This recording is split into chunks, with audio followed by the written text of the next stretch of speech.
Peter Obi supporters don't spark. Then don't spark among the youth. Then don't spark for newsrooms. You need to see this young man where they ready to finish Tinubu if he touch Peter Obi. And you need to see these two Arise TV news anchors. Of course, women.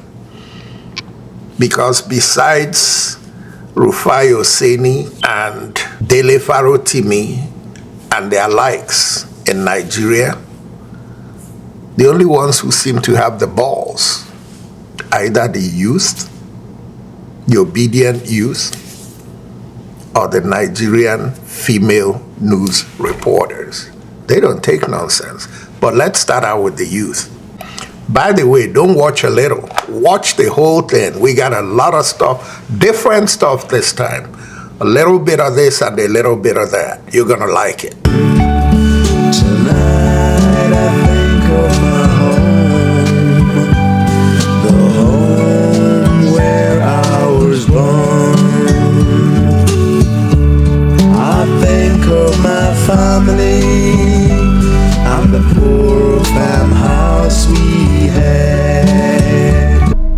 Nothing will happen to Peter Obi. I dare you, we dare you, the government and the APC, go and touch him. Because you bastard are criminals, thieves, embezzlers, looters.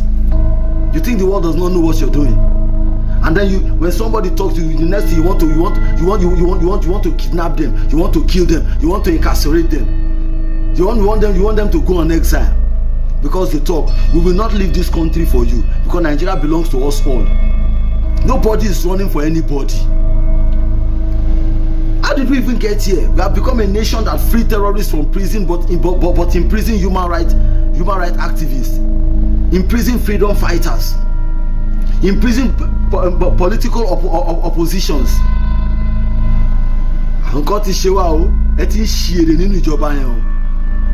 Go and arrest him. Go and touch him. Go and arrest him. You built Lagos, but you built Nigeria and as men don't finish. Go and arrest him. It is not your fault. It is the fault of these people. Look at them now. They are hungry. They are dying every day. Across the southwest and the north, they are dying every day. The north voted on the ground of religion. The southwest voted on the ground of ethnicity. But they are the two regions that are dying of hunger today. Yet you don't want people to talk. No, we will talk. Nothing will happen to Peter Obi. I dare you. We dare you, the government and the APC, go and touch him. Now they make like ta. Agba Balling. How much is money? Balling. Premium or nothing. Now you know. Ebenebegebu. Fire kweta no ye me. Tonight I think of my home, the home where I was born. Yeah, so what a country. What a useless country. Yes, fire kweta no ye me. Ndimo kweta go no ye me. That was a scene from Hope Uzodinma's, Governor Hope Uzodinma's 10th wedding anniversary. I congratulate him, I wish him well, and I congratulate his wife. His wife and children are innocent of Hope Uzodinma's atrocities that led him to become governor of Imo State. And that's how Nigerian politicians live their lives. They bask in the glory of embezzling your money, one, usurping your powers, rigging themselves into office, and shamelessly celebrating.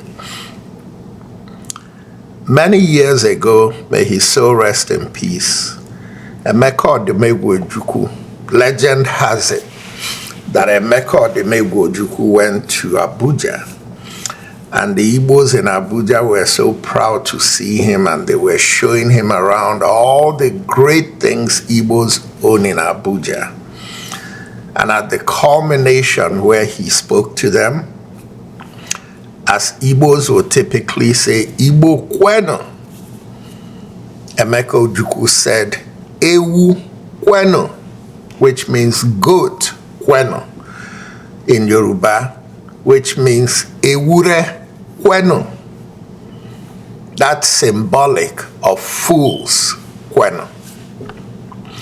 He said that because he was attributing his comment to the shame of Igbos going outside Igbo land in Abuja and Lagos and Kaduna and Kano and Jos and everywhere and building huge projects while Igbo land was languishing in mediocrity in infrastructure.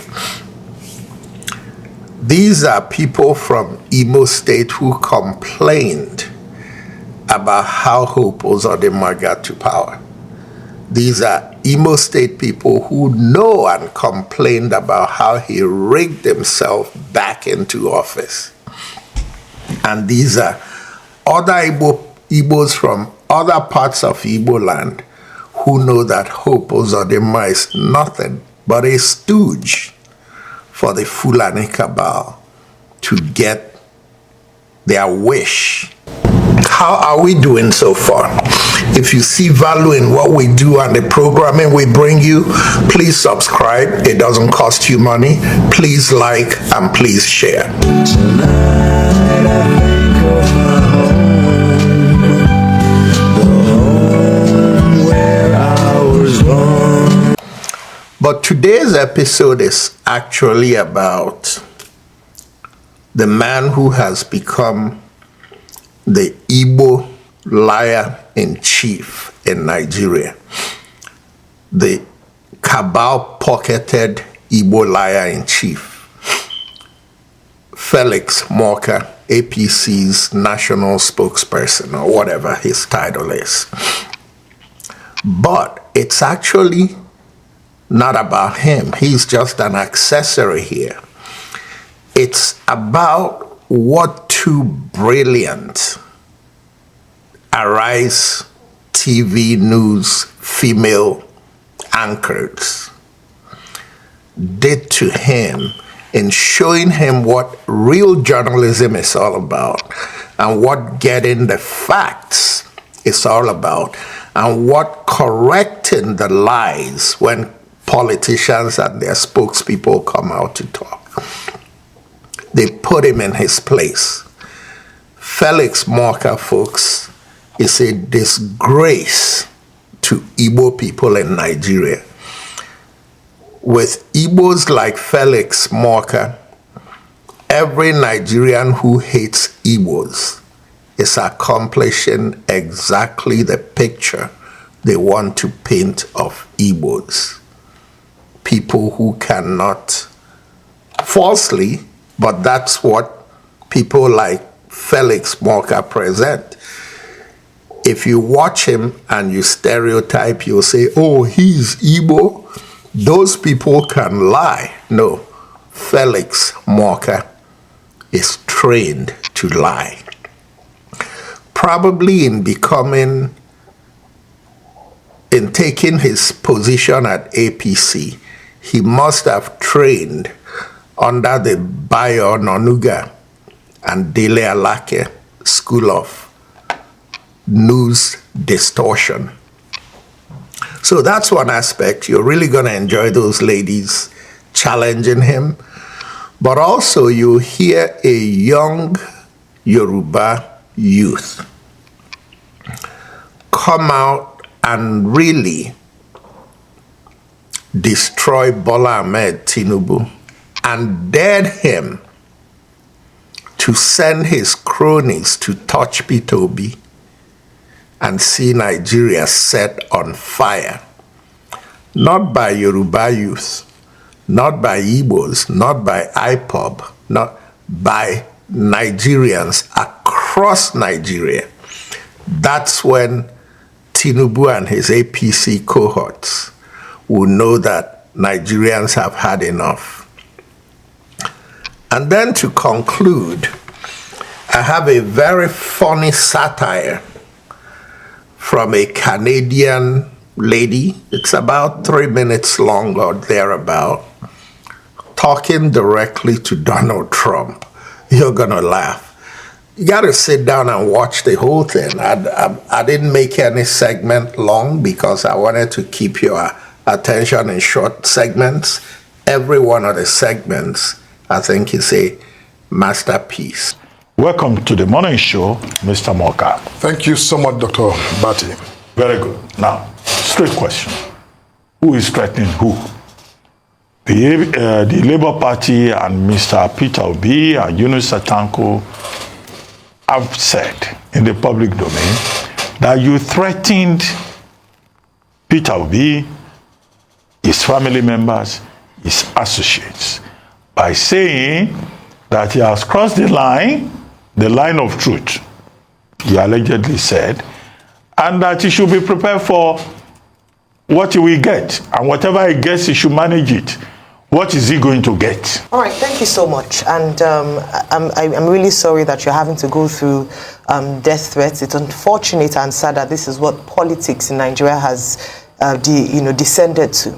However, going back to Dr. Abati's first question, I don't think you responded to that clearly. It was on this station you made the statement, and I would read the statement back to you. Yes. And you have an opportunity now to clarify that statement. In all the statements I've seen you, and including statements from your party members, they've only just said you did not threaten. But the big question is, clarify what you mean so that it's not ambiguous, it's not open to misinterpretation. You said he has crossed the line so many times and has it coming to him whatever he gets. What did you mean by that statement? Look, I think I did at times actually, but let me clarify that. Now, in the statement that I put out yesterday in response to this allegation, I was very clear. Now, first of all, what I meant in the context of the question, because you can't think about crossing the line outside of the question I was responding to. I didn't. Folks, he did not clarify anything. He did not respond to the question. He did what he does best, which is what cabal-pocketed Igbos do best. He bullshitted. Nothing concrete, but let's continue. It doesn't, and that's my point. Right.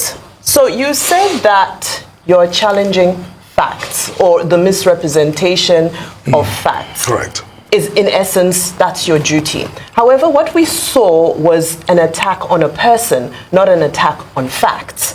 And this is the issue. So for you to exonerate yourself and say, I didn't start this, when Peter Obi's New Year's address very clearly addressed the issues, but yes, you say you were responding to a question. However, you're trained in this field and you could have turned your response into an address of the facts. My question to you is, why are we seeing this culture of toxic rhetoric from the spokespeople of this administration, not just from yourself, there's several of you who, who speak on behalf of this administration. Last time it was Olusegun Obasanjo who was told that, he's not even a worthy statesman to make this kind of statement on another issue. Another opportunity, it's Atiku Abubakar. Who is he to say all of this? He doesn't know what he's talking about. Why is there a culture of attacking the messenger as opposed to just dealing with the data? No, I think you're getting this slightly wrong, if I must say. I simply gave examples of what I thought were positive indications that the policies of this government were moving in the right direction. He's not entitled to sharing his own experience. No, see, his experience is that things are getting worse. Is he not entitled to sharing the truth of his reality? He is. Why do we attack people for sharing their reality? Peter Obi is entitled to share his understanding and his views and his own, if you say his reality, that's fine. All right. Okay, just very quickly, to go back to my question around the statements made and just factual. You're not the president's spokesperson. You are the National Publicity Secretary of the APC. The APC has been in government for 8 years and counting. So this 10 years you say is actually under the APC government. So it means that it's an APC administration that plunged Nigerians into the poverty levels that we see today. So you can exonerate the current president, but it's also a president under the APC that under his administration, 133 million Nigerians are said to be multidimensionally poor. So it's the same thing. So whether it's the Buhari administration, the Tinubu administration is under the APC, Nigerians are poorer. True or false? Because let's deal with the issues now. Because, I mean, away from Mr. Peter Obi, Nigerians are saying that they are hungry. People are in multidimensional poverty. What do you have to say about that? So would you, yeah, and then I will ask on a final note, if, for the sake of peace, so that we can, at least one person would extend the olive branch, would you say, as a result of perhaps your statement being misconstrued, an apology for the statement you made whilst you were here, that you will get what, because you've now clarified it, but at least apologize so that the people who had been going to make threats would then go, at least you wouldn't also be accused of leading a headless mob or people who are threatening Mr. Peter Obi and the Labour Party, members. So 2 things on that one. First, just an assessment of your administration. 8 years now under the Tinubu, as quickly as possible, please. Because we talk about 10 years, it was under the APC administration. No, see, let me say this. Your question creates a context as though Nigeria began 8 years ago. He did not give any assessment of their 18 months in office, and he did not apologize. That's APC for you. That's cabal-pocketed Igbos for you. It's only gonna get worse if we don't hold these idiots accountable. Felix Morka should deal with every heat he's getting on this topic. And he should take his lies about 400 threats and go throw in the garbage. Nobody has time to threaten Felix Morka and his family. The only thing we have time to do is make a caricature of his tomfoolery. And now to the young man who is giving it to Tinubu real big and really supporting Peter Obi. The next segment is on him, but before we get it to him, let's play that cheerful song for Peter Obi. Are you ready? Peter Obi na ga na ekwoge na zu gwogwogwo. Peter Obi na ga na ekwoge na zu gwogwogwo. Listen up, guys. 7th of January 2025. Yeah, it is no longer news that the APC, the presidency, they have issued a threat to Peter Obi, and the man has come out to say recently in the interview he granted BBC Pidgin English. He said he has received, not himself alone, his family members, they are getting death threats. See, my name is K Baba. I dare the APC, I dare the federal government of Nigeria to touch Peter Obi. I dare you to touch him. Listen, we already know that Nigeria under Bola Tinubu is a dictatorship, but we will face that dictator. We will face you and your dictatorial government. We will face you. Nigeria no be your own, Mr. President. No be you get Nigeria. Nigeria is not yours. Nigeria is not yours. My name is K Baba. I dare you to arrest Peter Obi. Let anything happen to him, then you will understand. Say NSAS, a child's play. Because that is the original president the people voted. You are sitting on an illegitimate mandate and you want to touch, you want to have the tenacity, like you have the guts, the audacity, the effrontery to want to go and arm the original president, the one we voted. I dare you, try him. Try it. I dare you to try it. You should be ashamed of yourself. You should be ashamed of yourself. Go and look at what Ibrahim Traore is doing in Burkina Faso. He just bought over 100 medical trucks, mobile clinics, so that they can get to rural areas when there are medical emergencies. Just recently, America sent envoy to Ibrahim Traore. They went there, the envoy went there, and they were promising them, we will build clinics in your rural area.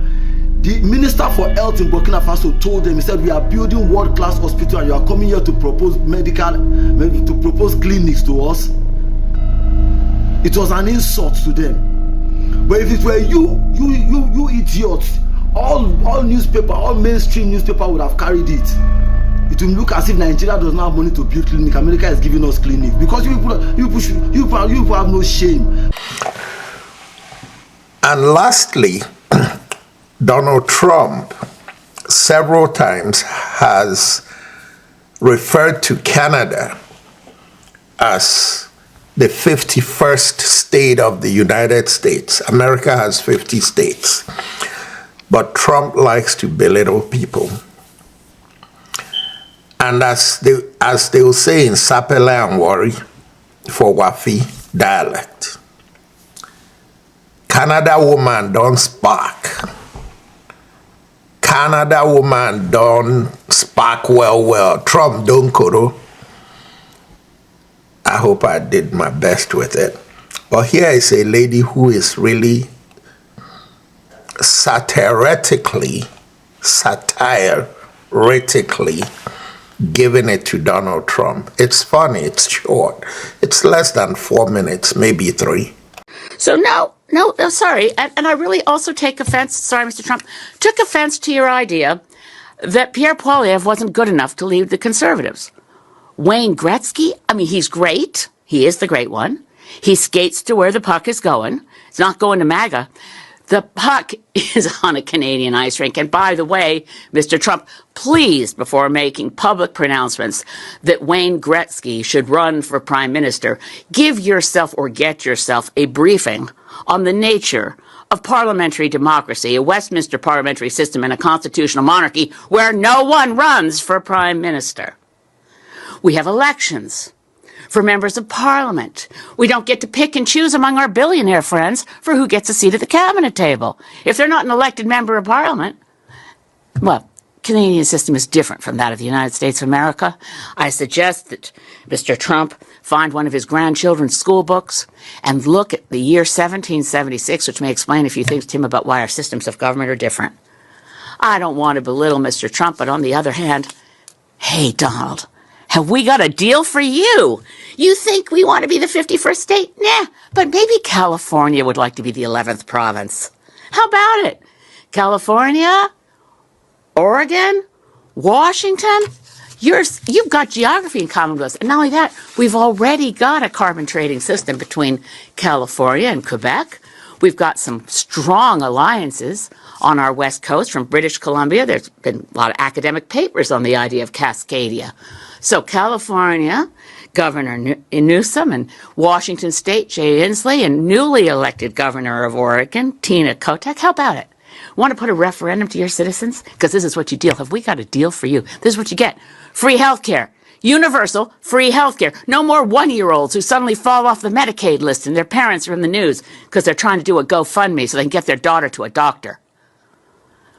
Universal free health care. And guess what? Those gun laws that your Congress is too afraid to pass because of the national gun lobby, we already got our strict gun laws. That's why we have the safest streets around the world, or at least in the United States, by the way, the most recent stats, 5.9 out of every 100,000 people is killed in a fatal gun incident versus 0.88 per 100,000 in Canada. That's because we have strict gun laws.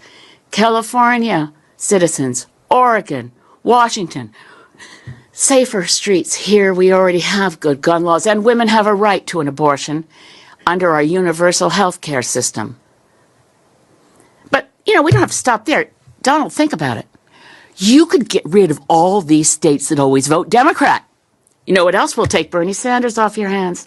Proud new Canadian citizen of the great province of Vermont. Vermont, New Hampshire, Maine. We'd love to see you. Our maritime provinces already have deep, deep links and ties. Well, enough kidding around. But honestly, President Trump, get used to it.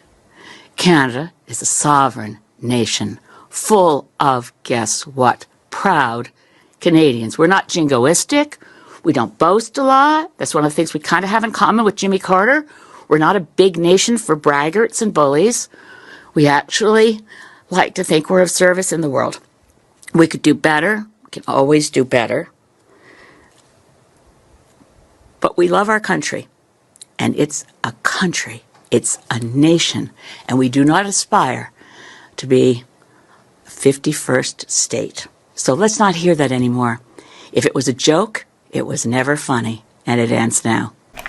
No, folks, this episode was not a joke. It was a very serious message to Felix Morka, APC, Bola Ahmed Tinubu and his cronies. But I thought I'll end it with a little satire, like that lady just brought to Donald Trump. Ladies and gentlemen, once again, this is Fred Wankwo coming to you from our studios in Chicago with another edition of Bold Talk on Island TV. And as always, good night and God bless. Tonight I think of my home, the home where I was born. I think of my family and the poor farmhouse we had. There in my home, we had no sophistication. We had no timepiece, the cockcrow and the sun, all we had. Rise early at sunup, we go to the farms, drive the monkeys away from the maize farms, and the birds away from the rice farms.